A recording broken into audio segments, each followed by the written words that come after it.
come rolling. I've been waiting on this for a long time.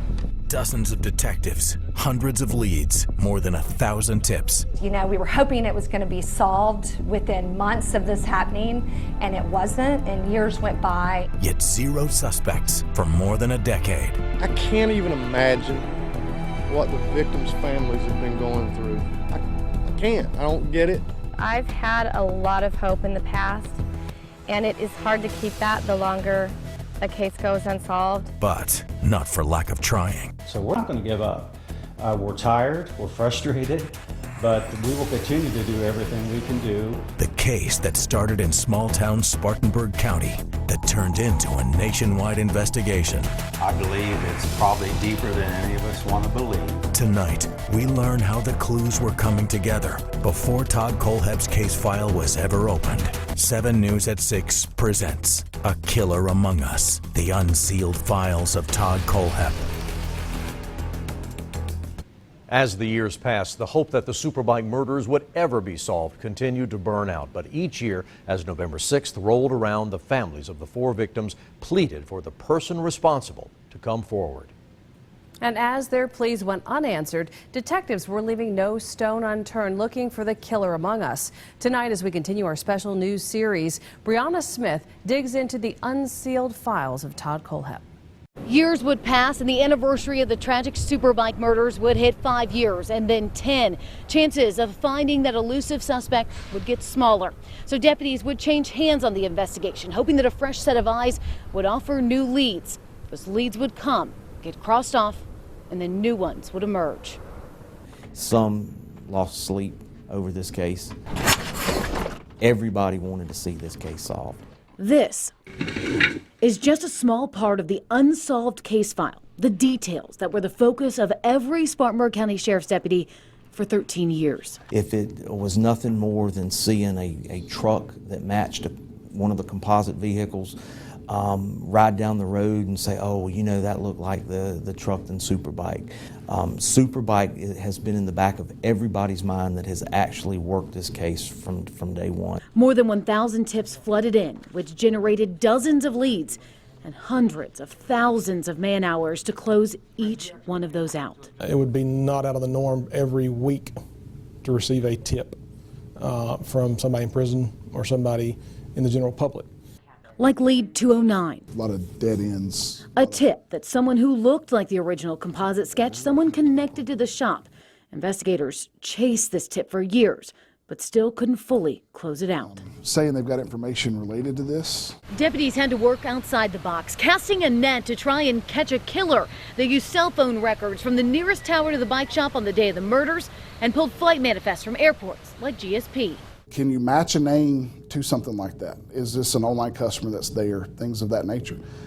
There was never one that was matched up with that. But to match a name, deputies realized they need a database of their customers. With no list available, they got to work creating their own. They took receipts and financial records and, you know, stuff that was on the computers and things like that and formulated our version of a customer list. A majority of those customers would come from Superbike's online business, shipping bikes across the country. And it took that case out of Spartanburg County. Absolutely.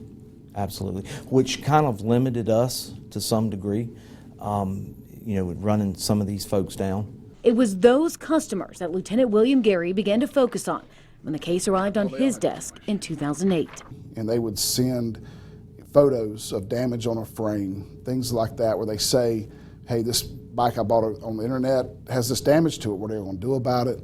At the same time, Lieutenant Gary turned to the evidence they had, sending these 18 shell casings to England to try a new technology to search for any sign of fingerprints or DNA. You know, I even went as far as to get SLED to look at impressioned writing on the bill of sale that was there to see if maybe there was another bill of sale sitting on top of it that they went to fill out, and it pressed through to that one, and there was nothing.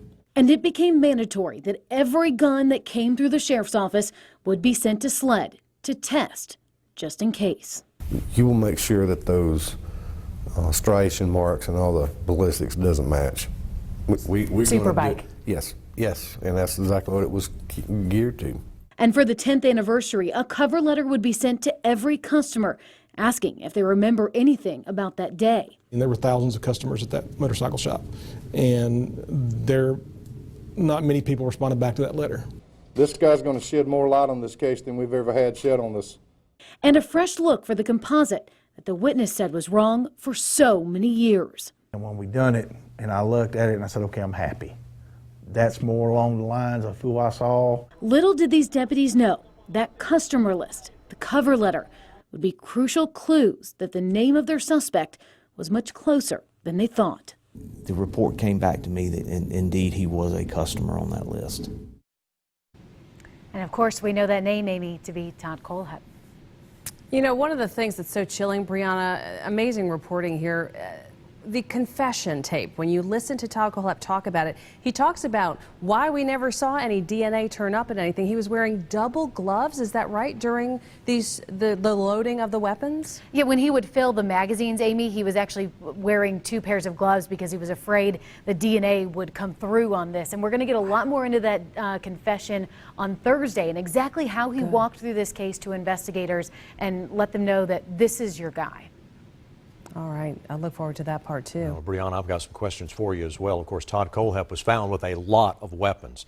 Did they find the weapon? Unfortunately, they didn't. They found the same weapon he said he used, the same type of weapon, but not the exact one. In fact, he actually threw that gun away right after the murders happened. But, you know, it was interesting. We talked last night about the coat that he still kept on that he had that day. So some things he kept and some things he didn't. It's very interesting. And the sheriff said they tested every gun that came through the sheriff's office. Yeah, we counted 27 that went through SLED. They were all 9mm guns that they knew they had. They tested 27 of those to try and get to be the exact gun that they knew. They worked so hard and finally got that break. I know. All right, Brianna, we look forward to more reports from you. Thank you. Tomorrow, the steps that led from this being a cold case to solved in just days. We talked to the investigators who rescued Kayla Brown out of the container and hear how they tracked down the other cases that Todd Kohlhepp was connected to. It's all part of our special week-long series, A Killer Among Us, the unsealed files of Todd Kohlhepp. It continues tomorrow here on 7 News at 6.